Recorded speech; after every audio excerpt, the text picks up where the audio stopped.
جو وہ یہاں ان کی وجہ سے نہیں پہنتی وہاں ضرور پہنے گی۔ اس نے بہت سے ٹاپس اور جینز خرید کر اپنے سامان میں رکھ لیے تھے، اور رہی سر ڈھکنے کی بات تو وہ خیر سے زبانچی میں سختی سے حرام تھا۔ شکر ایرم کمرے میں نہیں تھی، باتھ روم کا دروازہ بند تھا اور اندر سے پانی گرنے کی آواز آ رہی تھی۔ وہ بے دلی سے اس کے بیڈ پہ بیٹھ گئی۔ ایرم شاور لینے میں بہت دیر لگاتی تھی، سو مجبوراً اسے انتظار کرنا تھا۔ دفعتاً سیل فون کی گھنٹی بجی۔ حیا چونکی۔ ایرم کا سیل فون اس کے ساتھ ہی تکیے پر رکھا تھا۔ اس نے گردن جھکا کر دیکھا، سیل فون کی روشن اسکرین پر ایک نیا پیغام جگمگا رہا تھا، ساتھ ہی بھیجنے والے کا نام لکھا آ رہا تھا، حیا سلیمان۔ وہ بے یقینی سے فون کی اسکرین کو دیکھے گئی۔ کیا کسی نے ایرم کو اس کے نمبر سے پیغام بھیجا تھا، یا ایرم نے کسی کا نمبر اس کے نام کے ساتھ محفوظ کر رکھا تھا؟ حیا نے محتاط نگاہوں سے باتھ روم کے بند دروازے کو دیکھا اور فون پہ ایک دو بٹن دبائے۔ پیغام لمحے بعد کھل گیا۔ میں کال کر لوں؟ صبح سے بات نہیں ہوئی، اب مزید انتظار نہیں کر سکتا۔ یہ دل اتنا مضبوط نہیں ہے جان۔ رپلائی۔ اس نے جلدی سے پیغام مٹایا اور سیل فون واپس تکیے پر اٹھا کے رکھ دیا۔ ایک لمحے میں اسے سب سمجھ میں آ گیا تھا۔ ایرم تایا فرقان کی سکارف والی سر ڈھکنے والی بیٹی، ایک عدد بوائے فرینڈ کی مالک تھی، جسے لوگوں سے چھپانے کے لیے اس نے حیا سلیمان کا نام دے رکھا تھا۔ تب ہی وہ اس رشتے پہ خوش نہیں تھی۔ حیا کو یاد آیا، وہ مزید بیٹھے بنا وہاں سے نکل آئی۔ ایوو اس نے تایا فرقان سے مانگ لیا، مگر جاتے جاتے ایک طنز و استہزاء بھری مسکراہٹ کے ساتھ ان کو ضرور دیکھا تھا۔ کاش وہ ایرم کے حجاب کا پول کھول سکتی تو تایا کی شکل دیکھنے والی ہوتی۔ حجاب اوڑھنا یا نقاب کرنا کردار کی پختگی کی علامت نہیں ہوتی، اس نے بے اختیار سوچا تھا، اور تب وہ ایسا ہی سوچتی تھی۔ سبانچی یونیورسٹی نے اسے اس کے ہاسٹل کے متعلق ترجیحات جاننے کے لیے ایک سوال نامہ بھیجا تھا۔ لیپ ٹاپ گود میں رکھے وہ بیڈ پہ نئی دراز دلچسپی سے سوالات پڑھتی، صرف اپنا موڈ بہتر کرنے کے لیے مضاحکہ خیز جواب بھیجنے لگی۔ کیا آپ اپنی کسی ہم وطن ایکسچینج اسٹوڈنٹ کے ساتھ کمرہ شیئر کرنا چاہیں گی؟ بالکل بھی نہیں۔ اس کی انگلیاں تیزی سے لیپ ٹاپ کی کنجیوں پہ حرکت کر رہی تھی۔ کیا آپ اسموکنگ کرتی ہیں؟ بالکل کرتی ہوں۔ ڈرنک کرتی ہیں؟ وہ بھی کرتی ہوں۔ آپ کس قسم کی طبیعت کی مالک ہیں؟ سخت جھگڑالو اور خونخوار۔ وہ مسکراہٹ دبائے جواب لکھ رہی تھی۔ جب صفحہ ختم ہوا تو اس نے نیکسٹ کا بٹن دبایا۔ سوچ رہی تھی کہ اگلے صفحے کے جوابات پر کر کے اس فارم کو منسوخ کر دے گی۔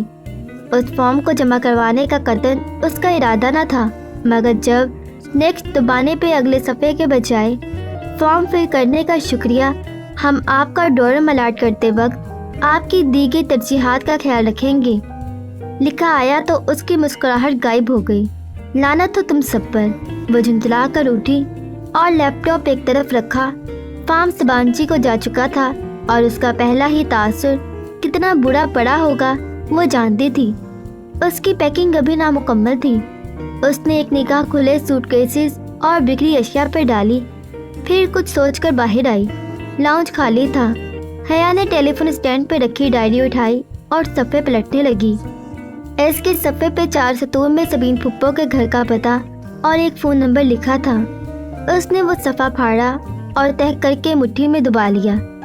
ایک دفعہ جہان سکندر اسے مل جائے، پھر وہ ان بیتے ماہ و سال کا حساب ضرور لے گی۔ وہ واپس بیڈ پہ آ کر بیٹھی اور سامنے لیپ ٹاپ پہ کھلے پڑے میل باکس کو دیکھا۔ وہاں اب ایک نئی ای میل کا نشان جگمگا رہا تھا، national response centre for cyber crime. اس نے قدرے الجھ کر اس ای میل کو دیکھا اور کھولا۔ بھلا اب سائبر کرائم سیل والے اس سے کیوں رابطہ کر رہے تھے؟ صفحہ کھل گیا اور وہ جیسے جیسے پڑھتی گئی اس کی آنکھیں حیرت سے پھیلتی گئیں۔ یہ ای میل سائبر کرائم سیل سے حیا کی اس ای میل کے جواب میں آئی تھی جو چند روز قبل اس نے بطور شکایت بھیجی تھی اور جس میں اس نے ویڈیو کالز کا ذکر کیا تھا۔ اب اس کے جواب میں ہیلپ ڈیسک آفیسر نے اس کو ایک باقاعدہ کمپلینٹ فارم بھیجا، جس کو بھرنے کے ساتھ ساتھ اسے اپنا فون نمبر، گھر کا پتہ، شناختی کارڈ نمبر وغیرہ لکھ کر بھیجنے تھے۔ یہ فارم FIR کے مترادف تھا، سو تمام تفصیلات ضروری تھیں۔ وہ یکٹک اس فارم کو دیکھے گئی۔ اگر سائبر کرائم سیل نے اسے جواب اب دیا تھا تو وہ پرائیویٹ نمبر سے آنے والی کال، وہ میجر احمد کا آفس، وہ سب کیا تھا؟ کیا اسے بے وقوف بنایا گیا تھا؟ کیا واقعی وہ اصلی میجر تھا؟ یا مگر پھر اس کے پاس اس ویڈیو کو مکمل طور پر انٹرنیٹ سے ہٹوانے کی طاقت اور اثر و رسوخ کیسے آیا؟ وہ الجھتے ذہن کے ساتھ جلدی جلدی جواب ٹائپ کرنے لگی۔ اسے سائبر کرائم سیل کو مختصر الفاظ میں یہ یقین دہانی کروانی تھی کہ وہ ویڈیو اب ہٹ چکی ہے اور وہ اپنی شکایت واپس لے رہی ہے۔ اسے اب فوری طور پر ان خفیہ والوں سے پیچھا چھڑانا تھا۔ میل لکھ کر اس نے سینڈ کو دبایا اور پرسوچ نگاہوں سے اسکرین کو دیکھے گئی۔ میجر احمد کا تعلق سائبر کرائم سیل سے نہیں تھا، اس بات کا اس کو یقین ہو چلا تھا۔ ایئرپورٹ پہ ڈی جے بری طرح رو رہی تھی۔ اس کے والدین اس کے ساتھ کھڑے اسے تسلی دے رہے تھے۔ حیا کچھ دیر تو اسے چپ کروانے کی کوشش کرتی رہی، پھر عاجز سی ہو کر قدرے فاصلے پر جا کھڑی ہوئی اور جیکٹ کی جیبوں میں ہاتھ ڈالے بڑے سکون سے ڈی جے کو روتے دیکھتی رہی۔ آج اس نے شلوار قمیض میں سیاہ جیکٹ پہن رکھی تھی اور دوپٹہ مفلر کی طرح گردن سے لپٹا تھا۔ بس آج آخری روز تھا، پھر وہ ترکی میں اپنی مرضی کا لباس پہنے گی اور اپنی مرضی سے اکیلی ہر جگہ گھومے گی، بنا روک ٹوک، بنا طے فرقان یا ابا کی ڈانٹ کے خوف کے۔ اس وقت رات کے 11:30 بجے تھے اور ان کی فلائٹ اگلی صبح 4 بجے کی تھی۔ کتنا روتی ہے یہ، تم خیال رکھنا اس کا۔ سلیمان صاحب کو ڈی جے کے مسلسل رونے پہ کوفت ہونے لگی تھی۔ جب تک وہ واپس ہوئے ڈی جے روئے جا رہی تھی۔ اس کے آنسو تب جا کر تھمے جب اتحاد ایئر لائنس کی وہ پاکستانی نژاد آفیسر ان کے پاس آئی اور بہت شائستگی سے ان کو مخاطب کیا۔ میڈم، آپ لوگ پلیز اپنے ڈاکومنٹس اور لیپ ٹاپ سوٹ کیسی سے نکال کر ہینڈ کیری میں رکھ لیں، تاکہ اگر آپ کا سامان گم بھی ہو جائے تو کم از کم ڈاکومنٹس محفوظ رہیں۔ ایویں ہی سامان گم ہو جائے؟ ہتھیلی کی پشت سے آنسو صاف کر کے ڈی جے نے غصے سے کہا۔ وہ سارا رونا بھول گئی تھی۔ ہم نے ہینڈ کیری میں اتنا بوجھ نہیں اٹھانا میم، یہی بہتر ہے، کیونکہ بعض اوقات سامان گم بھی ہو جایا کرتے ہیں، کہیں یہ نہ ہو کہ بعد میں آپ کسی مسئلے سے دوچار ہوں۔ وہ اس ترک ایئر لائن میں کام کرنے والی ایک پاکستانی لڑکی تھی اور ان کے پہلی دفعہ بین الاقوامی فلائٹ لینے کے پیش نظر کہہ رہی تھی، اور حیا مان بھی جاتی، مگر ڈی جے اڑ گئی۔ ہرگز نہیں، ہم نے اتنا بھاری ہینڈ کیری نہیں اٹھانا، پلین میں آپ کو اٹھانا نہیں پڑے گا۔ آفیسر کی شائستگی برہمی میں بدلنے لگی۔ پلین میں جانے تک تو اٹھانا ہی پڑے گا، پھر تو ترکی میں آپ پر اللہ ہی رحم کرے۔ وہ پیر پٹکتی چلی گئی تو ڈی جے نے اپنی محترم آنکھوں اور فاتحانہ مسکراہٹ کے ساتھ حیا کو دیکھا اور انگلی سے اینک پیچھے کی۔ انسان کو کوئی چیز نہیں ہرا سکتی جب تک کہ وہ خود ہار نہ مان لے۔ حیا بے اختیار ہنستی، اسے ڈی جے اچھی لگی تھی۔ فلائٹ میں ان دونوں کو نشستیں ایک ہی قطار میں ملیں۔ درمیانی راستے کے دائیں طرف جڑی 3 نشستوں میں سے کھڑکی کے ساتھ والی حیا کو ملی اور راستے والی نشست ڈی جے کو۔ درمیانی نشست خالی تھی۔ کیا ہی مزہ آ جائے حیا اگر اس سیٹ پہ کوئی ہینڈسم اور چارمنگ سا لڑکا آ کر۔ ڈی جے کے الفاظ ادھورے ہی رہ گئے۔ ایک بھاری بھرکم سے پاکستانی صاحب جو اپنے 2 پیس میں بے حد پھنسے سے لگ رہے تھے، اطمینان سے چلتے ہوئے آئے اور دھپ سے ان دونوں کے درمیان بیٹھ گئے۔ حیا ذرا غیر آرام دہ محسوس کر کے مزید کھڑکی کی طرف کھسک گئی اور ختیجہ مخالف سمت۔ مجھے عثمان شبیر کہتے ہیں، شیخ عثمان شبیر۔ اپنی بھاری آواز میں وہ خوش دلی سے گویا ہوئے۔ نائس۔ حیا بظاہر اپنے چھوٹے سے گولڈن کلچ کو کھول کر کچھ تلاش کرنے لگی۔ یہ وہی کلچ تھا جو داور بھائی کی مہندی پہ اس نے گولڈن لہنگے کے ساتھ لیا تھا۔ گڈ۔ ڈی جے نے میگزین اٹھا کر چہرے کے سامنے پھیلا لیا۔ میں ترکی سے آیا ہوں، دراصل وہیں رہائش پذیر ہوں، میری بیوی اور بیٹا بھی وہیں رہتے ہیں۔ حیا مزید اپنے پرس پہ جھک گئی اور ڈی جے نے میگزین